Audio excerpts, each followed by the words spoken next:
د پکتیا ولایت په میرزکي او سید کرم ولسوالۍ کې د 2 رغنیزو پروژو چارې پیل شوې. په سید کرم ولسوالۍ کې د 70 میلیونه افغانیو په لګښت د ولسوالۍ روغتون لپاره د ودانۍ بنسټ ډبره کېښودل شوه او په میرزکي ولسوالۍ کې بیا د غونځه کلي ته د 25 میلیونه افغانیو په لګښت 4 کیلومتره نوی سړک جوړیږي چې یو شمېر پلچکونه او استنادي دیوالونه هم پکې شامل دي.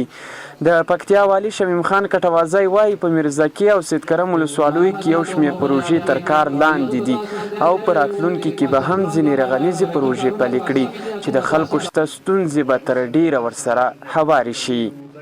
تړون پروګرام لارې دا اوس په سږ کال کې تر 150 پروژو پورې پیل کړي چې 10 بشپړې شوي دي، په شلو عملاً کار روان ده.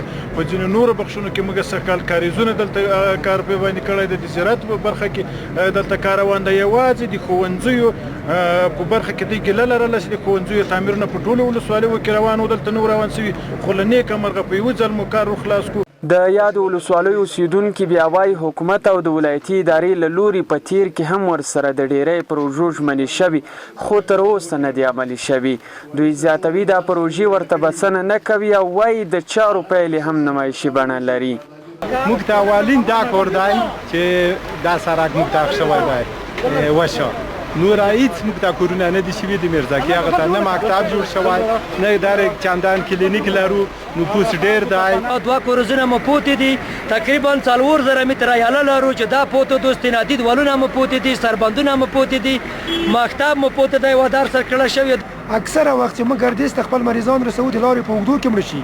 اوس هم هیلهمند یو چې دا شبخانه هم جوړه شي، کنې امید نه لرم کېدای شي دا بیرته دغه خښتې کې خپل په همدغه ځای پاتې شي. دلته د کار ښه زمینه برابره ده، که رښتیا حکومت وغواړي هره برخه کې کولی شي دلته کار وکړي خلکو ته، او د سړکونو په برخه کې هیڅ کار نه ده سوی. پخوا چې سوی ده هغه داسې کار سوی نمایشي کار سوی ده. د میرزکي او سید کرم ولسوالیو اوسیدونکي وایي له څو کلونو راهیسې د ښوونځیو ودانۍ عامه سړکونه پلونه او د ورته نورو پروژو غوښتنه کوي خو مسؤلین یوازې ژمنې ورسره کوي.